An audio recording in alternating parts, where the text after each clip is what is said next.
Hello. Today I opened my Bible at random and came to Exodus 3, verses 1 to 8. This tells how when Moses was looking after the sheep belonging to his father-in-law Jethro, the priest of Midian, he took the flock to Mount Horeb. The Lord appeared to him in a bush which was burning but was not consumed. So I'm going to read verses 7 to 8. And the Lord said, I have surely seen the affliction of my people which are in Egypt, and have heard their cry by reason of their taskmasters, for I know their sorrows.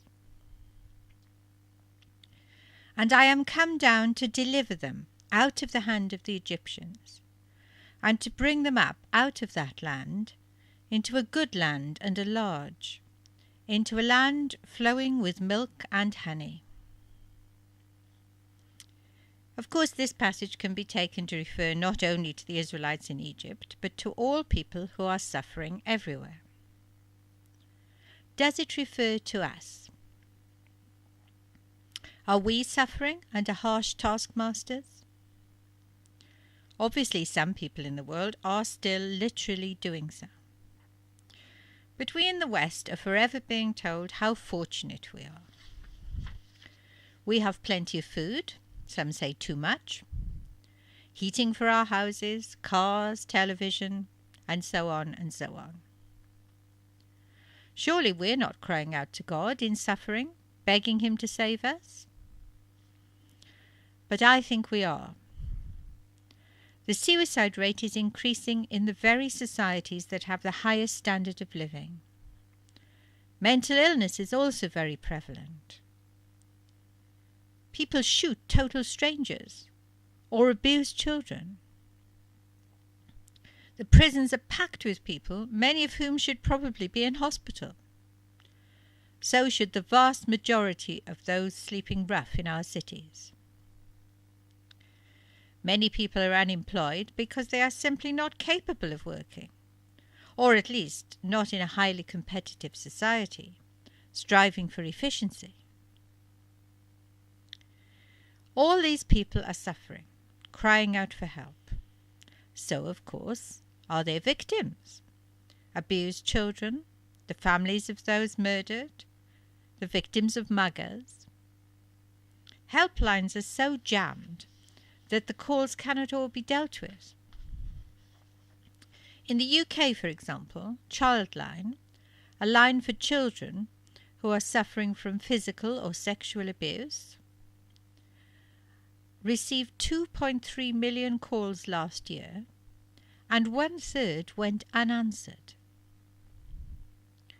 These distressed children have, perhaps after a long period of agonizing about the decision, finally plucked up the courage to ask for help, and they're not getting it.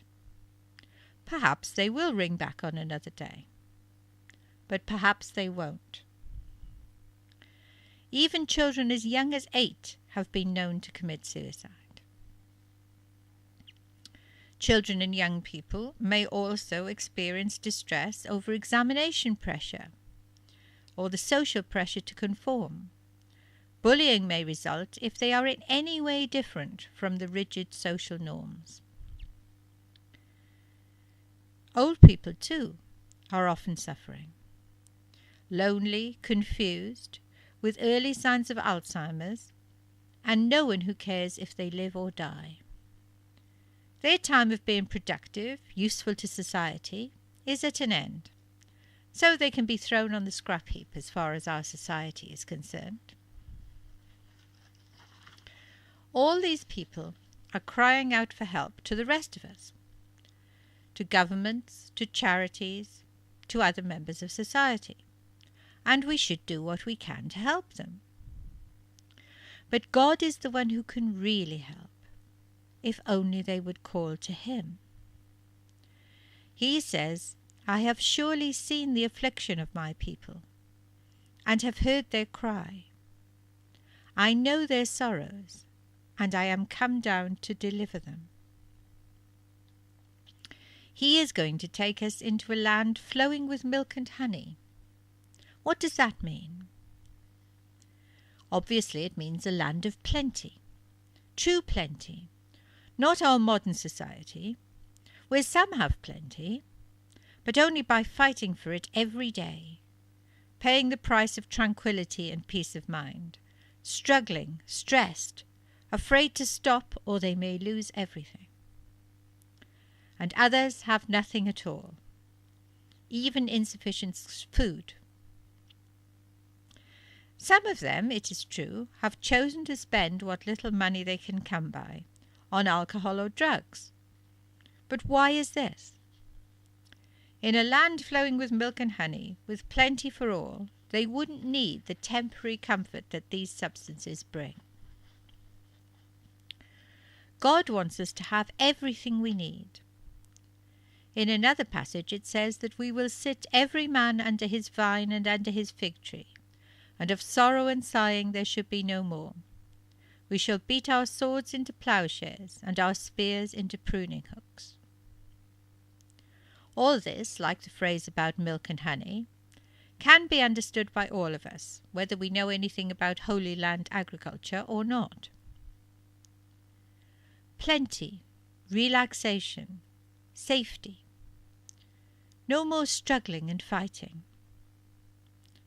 This is what we crave, and God will give it to us if we cry to Him.